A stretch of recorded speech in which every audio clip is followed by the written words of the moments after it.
इंदौर में एक जैन साध्वी के खाते से 24 लाख रुपए निकाले जाने का मामला सामने आया। साइबर अपराधियों ने बिना ओटीपी लिए साध्वी के खाते से 6 बार में 24 लाख रुपए निकाल लिए।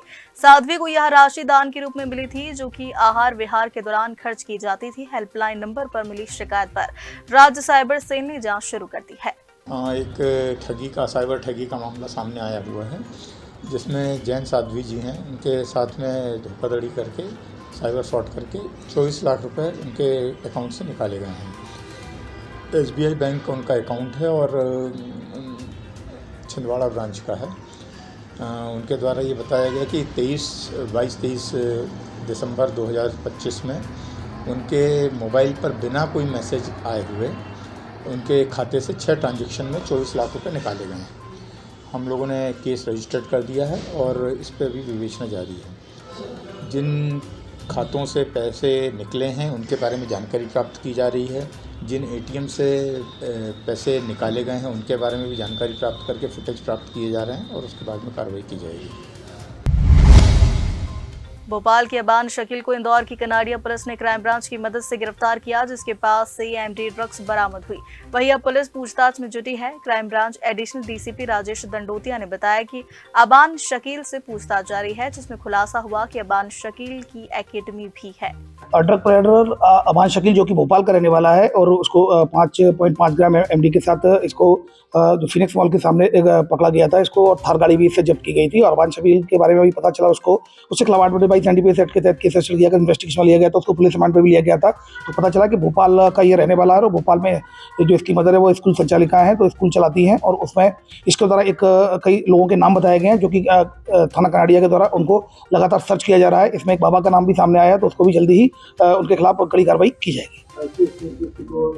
इसने ऐसा बताया गया था कि जिम के दौरान ये करता था और ये कहीं ना कहीं जिम जब करता था तब उसको इसकी लत लग गई थी और उसके बाद ये इसका सप्लाई भी करने लगा था। इसके पहले भी इसमें कोई अपराध है? ये अभी संभवतः इसका पहला मामला है, क्योंकि अभी इसका क्रिमिनल रिकॉर्ड देखा गया है, तो थाना से मांगा गया है। अभी फिलहाल क्रिमिनल रिकॉर्ड नहीं मिला है, लेकिन इसको जल्दी अपडेट किया जाएगा। और इसमें जो पता चला है भोपाल का रहने वाला और भोपाल से ही यहाँ पर आया था।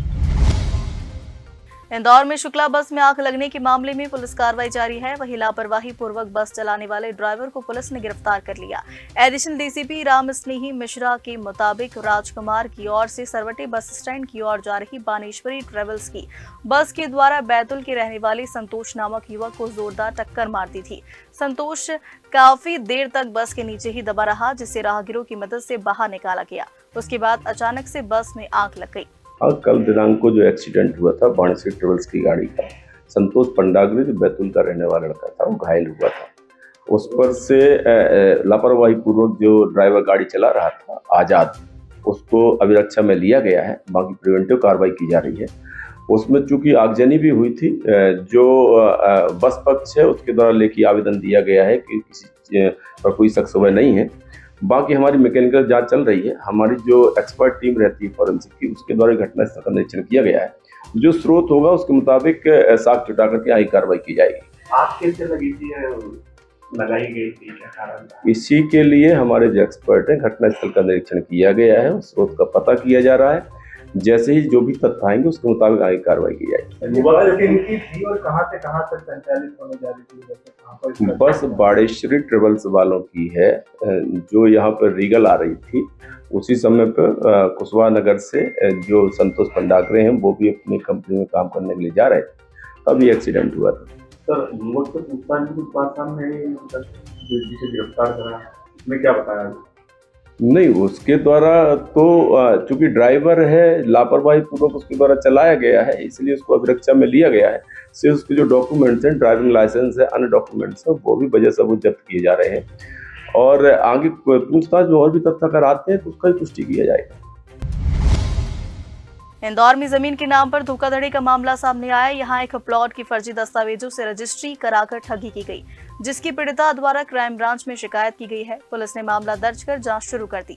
पीड़िता का कहना है कि जिस प्लॉट की रजिस्ट्री करवाई गई वही उस पर पहले से किसी और का कब्जा है। थाना क्राइम ब्रांच में एक FIR रजिस्टर की गई है। फरियादिया जो कि मनोरमा है, उसके द्वारा ये बताया गया कि उसको एक व्यक्ति उदय कुमार शुक्ला के द्वारा MP हाउसिंग बोर्ड का अधिकारी बनकर और उसको ये बताया गया मैं तुम्हारा प्लॉट अलॉट करा दूंगा और मुझसे 15 लाख रुपए ले लियो, मेरे नाम प्लॉट की रजिस्ट्री करा दी। लेकिन बाद में देखा तो इसमें जो रजिस्ट्री थी, जो प्लॉट की रजिस्ट्री, वो किसी दूसरे व्यक्ति के नाम पहले से ही थी। जो फर्जी रजिस्ट्री इसने कूट रचित रजिस्ट्री इसके नाम कराई थी और 15 लाख का धोखा कर लिया।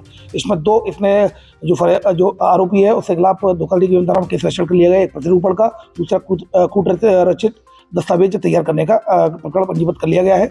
आरोपी की तलाश जारी, जल्दी उसकी गिरफ्तारी की जाएगी। कहाँ तैयार करवाया थे क्या? बिल्कुल आपका कहना ठीक है, लेकिन ये जैसे आरोपी की तलाश की जा रही है, जल्दी जैसे आरोपी पकड़ा जाएगा उनसे सारी चीजों में पूछा जाएगा और जो भी व्यक्ति इसमें शामिल होंगे उनको भी आरोपी बनाया जाएगा। भारत और न्यूजीलैंड की टीमें गुरुवार को इंदौर पहुंच गई है। एयरपोर्ट पर सबसे पहले रोहित शर्मा, विराट कोहली, शुभमन गिल, KL राहुल, मोहम्मद सिराज, कोच गौतम गंभीर भी पहुंचे। टीम के सभी खिलाड़ी एयरपोर्ट से सीधे होटल के लिए रवाना हुए। दोनों टीमों के लिए अलग अलग बसों का इंतजाम किया गया। इस बीच एयरपोर्ट और होटल में सुरक्षा व्यवस्था कड़ी कर दी गई है।